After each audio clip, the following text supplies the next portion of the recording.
नमस्कार विद्यार्थ्यांनो, आज आपण इयत्ता 9वीचा दुसरा पाठ अव्ययमाला हा बघणार आहोत.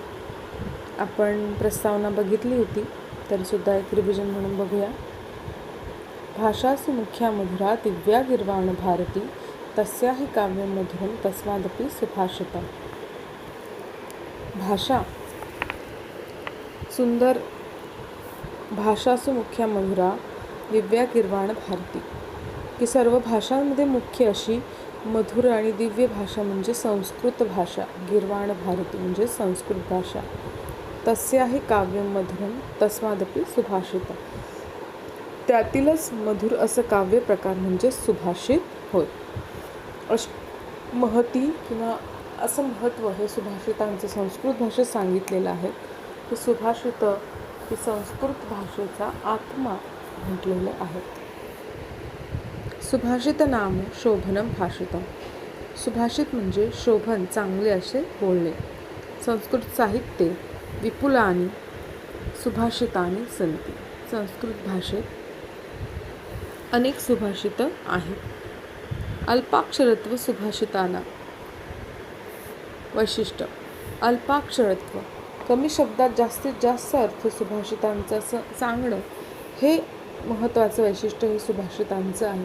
की अतिशय मोजक्या शब्दात अर्थ मात्र खूप मोठा सांगणे. मधुराणी गेयानी अर्थपूर्णानी एतानी सुभाषितानी, ही सुभाषिते मधुर, अर्थपूर्ण, गाण्यास सोपी अशी आहेत.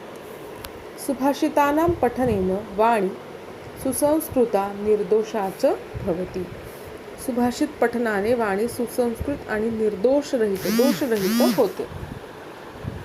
वक्तृत्व कलायां निपुणतां संपादनार्थम उत्कृष्ट, वक्तृत्व कलेत, वक्तृत्व किंवा भाषणासाठी या भाषेत म्हणजे या भाषेचा जास्त उपयोग होतो.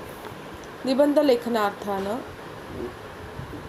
लेखनार्थम च तानि अतीव उपयुक्तानि, निबंध लेखनासाठी सुद्धा सुभाषित ही अतिशय महत्त्वाची ठरतात. अतः इयं सुभाषितानां माला छात्रैहि अवश्य कंठे धारणीया, म्हणूनच विद्यार्थ्यांनी ही सुभाषित माला अवश्य कंठस्थ करावी. ही झाली प्रस्तावना. आता बघूया आपण पहिला श्लोक. श्रोतृकर्णो वक्तुमास्यं सुहास्यं घ्रातुं घ्राणं पादयुग्मं विहर्तुं द्रष्टुं नेत्रे हस्तयुग्मं च दातुं ध्यातुं चित्तं येन सृष्टं स पातुं. श्रोतृं कर्णौ, ऐकण्यासाठी दोन कान. वक्तुम आस्य सुहास्य, इथे संधी आहे. वक्तुम आस्य, बोलण्यासाठी सुंदर. सुहास्य, हास्ययुक्त मुख. आस्य म्हणजे मुख. घ्रातुम घ्राणम, घ्रातुम घ्राणम, सुवास घेण्यासाठी नाक.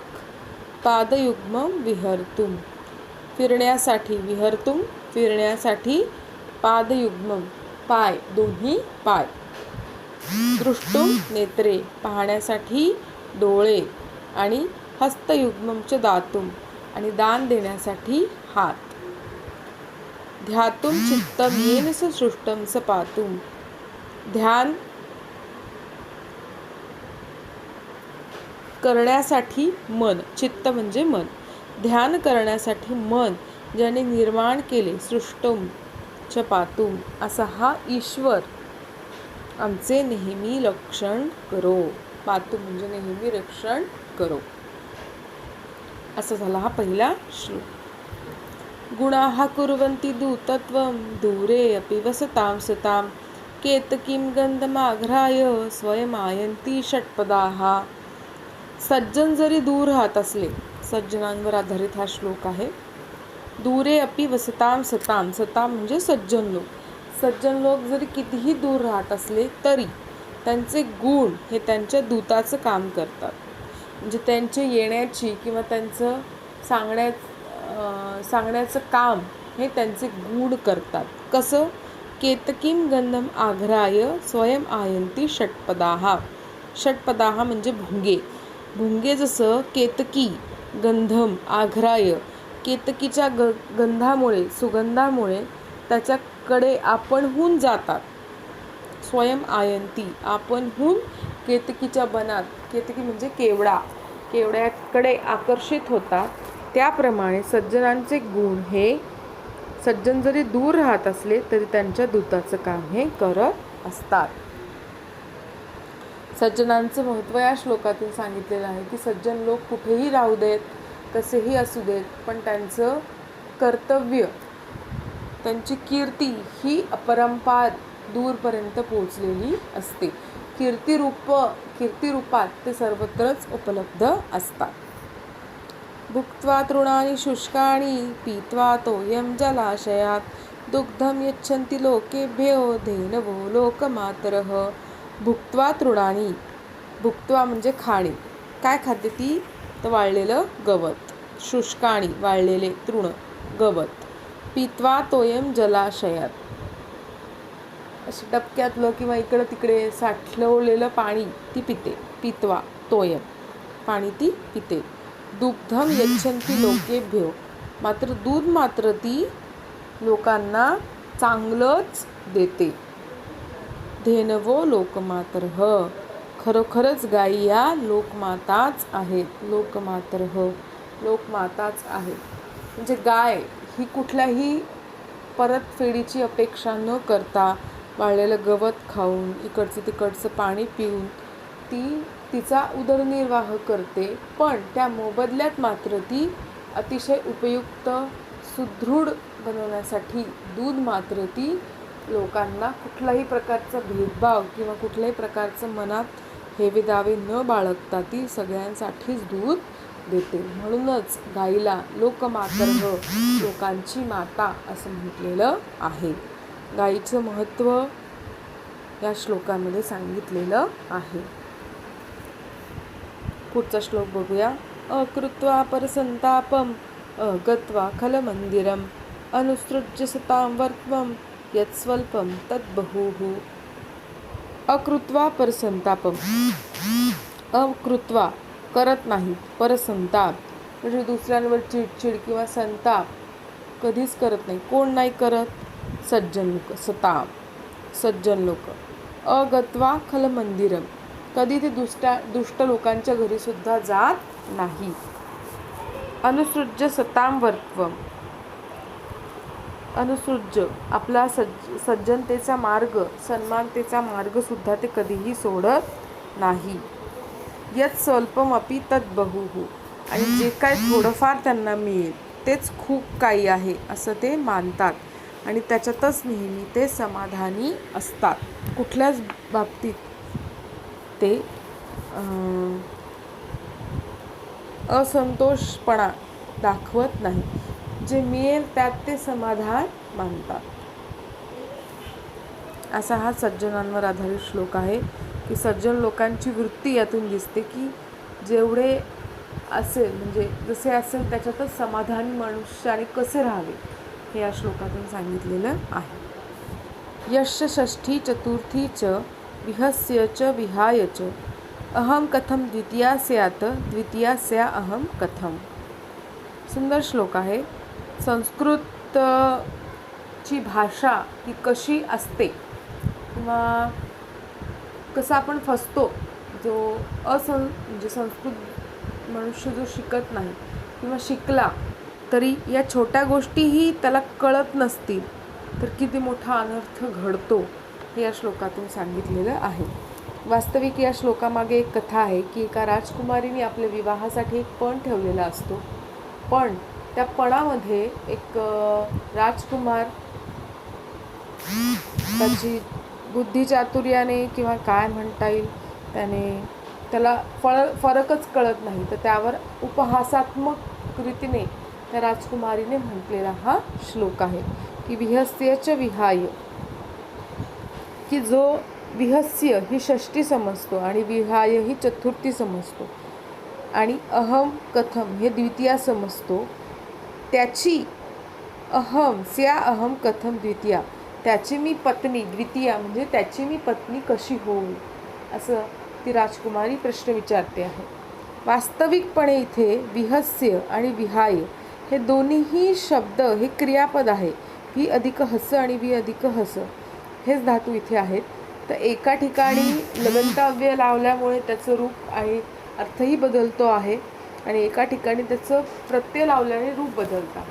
तर हा फरकही समजत नाही आहे. त्याच्यामुळे तो विहस्य ही षष्ठी मानतो आणि विहाय ही चतुर्थी. आणि अहम आणि कथममध्येही तोच भेद आहे. अहम हे आपलं अस्मत् सर्वनामाचं रूप आहे, प्रथमा एकवचनी, पण इथे तो द्वितीया मानतो आहे. आणि कथम हे क्रियापद आहे, प्रत्यय त्याला लागल्यामुळे त्याचं कथम हे रूप झालेलं आहे, पण इथे सुद्धा तो त्याला द्वितीयाच समजतो आहे. असा हा श्लोक आहे. वरवर दिसायला जरी सोपा असला तरी अर्थ मात्र थोडासा वेगळाच जाणवतो किंवा आपल्याला इथे दिसून येतो. बघूया पुढचा श्लोक. प्रारभते न खलु विघ्नभयेन नीचैः प्रारभ्य विघ्नविहिता वीरमन्ति मध्याः विघ्नैः पुनः पुनरपि प्रतिहन्यमानाः प्रारब्धम उत्तम जना न परित्यजन्ति. प्रारभते ही नीच लोकांची, नीच वृत्तीची, इथे 3 प्रकारच्या वृत्ती या श्लोकात सांगितलेल्या आहे आणि त्या 3 प्रकारच्या वृत्तींवरून लोकांची काम करण्याची परिस्थिती किंवा मनस्थिती कशी असते याचं चित्रण या श्लोकामध्ये केलेलं आहे. की नीच आणि मध्यम आणि उत्तम ही नीच वृत्तीचे जे लोक असतात, की जे नेहमी दुसऱ्यांचा वाईटच विचार करणारे असतात, ती विघ्न भयेन, की कामात अडथळा येईल, काम पूर्ण होणारच नाही या भीतीने ते कामच सुरू करत नाही. प्रारभते न खलु, खरोखर ते कामच सुरू करत नाही. मध्यम वृत्तीचे लोक मात्र कार्य सुरू करतात. प्रारभ्य विघ्नविहिता वीरमन्ति, कार्य सुरू करतात. मध्यम वृत्तीचे लोक हे काम सुरू करतात, पण जर त्या कामात विघ्न, संकट आलं तर ते मात्र काम ते वीरमन्ति, तिथे सोडून देतात. त्या कामात ते रममाण होत नाही, पुढं ते काम नेत नाही. पण विघ्नैः पुनः पुनरपि प्रतिहन्यमानाः प्रारब्धम उत्तम जना न परित्यजन्ति. पण उत्तम वृत्तीचे जे लोक असतात ते मात्र आपलं काम हे कधीही सोडत नाही. ते पुन्हा पुन्हा ते काम करत राहतात आणि पुन्हा पुन्हा ती गोष्ट ते करतच राहतात. आता बघूया आपण 7वा श्लोक. स्थानभ्रष्टान शोभन्ते दंता केशान खानराः इति विज्ञाय मतिमानं स्वस्थानं न परित्यजेत्. मनुष्याने आपलं स्वतःचं स्थान जे असतं, स्वतःचं स्थान म्हणजे केवळ बसणे या अर्थी नाही, तर स्वतःचं पद, स्वतःचा हक्क, स्वतःचा अधिकार हा कधीही सोडू नये, हे या श्लोकात सांगितलेलं आहे. स्थान भ्रष्टान शोभन्ते, स्वतःचं स्थान कधीही मनुष्याने सोडू नये. स्थान भ्रष्टान शोभन्ते दंता केशा नखा नराः, की आपले दात, दंता दात, केस, नख आणि मनुष्याने आपलं स्थान कधीही भ्रष्ट, कधीही सोडू नये. न शोभन्ते, स्थान सोडून आपले दात गळून गेलेत, पडलेत, केस आपलं टक्कल पडले, नख नाही आहेत आणि मनुष्याने आपला स्वाभिमान, आपला हक्क आणि अधिकार कधीही सोडू नये. इति विज्ञाय मतिमानम, असं बुद्धिमान माणसांनी हे ओळखून स्वस्थानं न परित्यजेत. विज्ञाय मतिमान, मतिमान म्हणजे बुद्धिमान, विज्ञाय म्हणजे ओळखणे, जाणणे. तर हेच जाणून, हेच ओळखून मनुष्याने स्वस्थानं न परित्यजेत आपलं स्वतःचं स्थान हे कधीही सोडू नये. नाहीतर मग त्या मनुष्याला स्वतःची अशी काहीही किंमत राहत नाही, समाजात त्याला कोणीही विचारत नाही.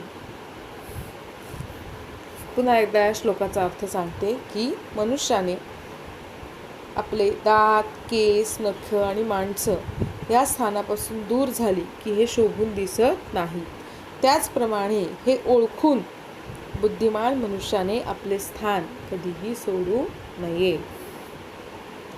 दैवम एति संचित्य न स्व उद्योगं नरस्त्यजे अनुमद्येन कस्तैलं तिलेभ्यः प्राप्तुम अर्हति. दैवम इति संचित्यः, दैवच आपल्याला देईल. दैवम इति संचित्यः न स्व उद्योगम नरस्तजे, की दैव आपल्याला देईल आणि मग आपण आपलं काम करू, असा विचार मनुष्याने कधीही करू नये. की दैवच सगळं काही आहे, तेच आपल्या नशिबात जे असेल ते घडेल, असा विचार मनुष्याने कधीही करू नये. आणि असा विचार करून दैवम इति संचित्य, की जे आपल्या नशिबात असेल ते आपल्यासोबत घडणारच आणि ते कधी आपण बदलू शकणार नाही, असा विचार करून स्व उद्योगम नरस्तजे, तर आपला स्वतःचा उद्योग तर कधीच सोडू नये.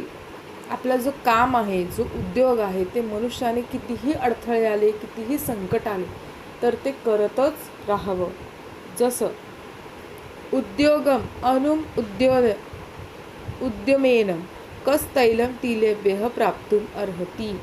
जर आपण उद्योग न करता, काम न करता म्हटलं की या तिळातून तेल निघालं पाहिजे, तर ते कोणाला तरी जमलंय का? प्राप्तुम अर्हति, प्राप्तुम कह प्राप्तुम अर्हति, तर ते कोणी मिळवू शकलंय का? की तिळापासून तेल हे कोणालाही सहजपणे मिळेल का? नाही. त्यासाठी तुम्हाला प्रयत्न हे करावेच लागतील. नुसतं दे रे हरी आणि पलंगावरी असं जर आपण करत राहिलं तर आपल्याला काहीही आयुष्यात साध्य होणार नाही. हेच या श्लोकातून सांगितलेलं आहे. त्याच्यामुळे आपलं जे काम असतं ते नेहमी मनुष्याने चांगल्या पद्धतीने आणि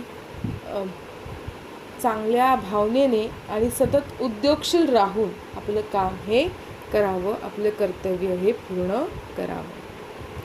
तर धन्यवाद विद्यार्थ्यांनो. आपला हा व्हिडिओ इथे संपला आहे आणि व्यवस्थित हे श्लोक पाठ करा. हे श्लोक तुम्हाला पाठांतरासाठी सुद्धा येणार आहे. याचं योग्य अर्थी भाषांतरसुद्धा पाठ करा. हे भाषांतरासाठी सुद्धा येणार आहेत आणि योग्य प्रकारे या श्लोकांचा अभ्यास करा. धन्यवाद.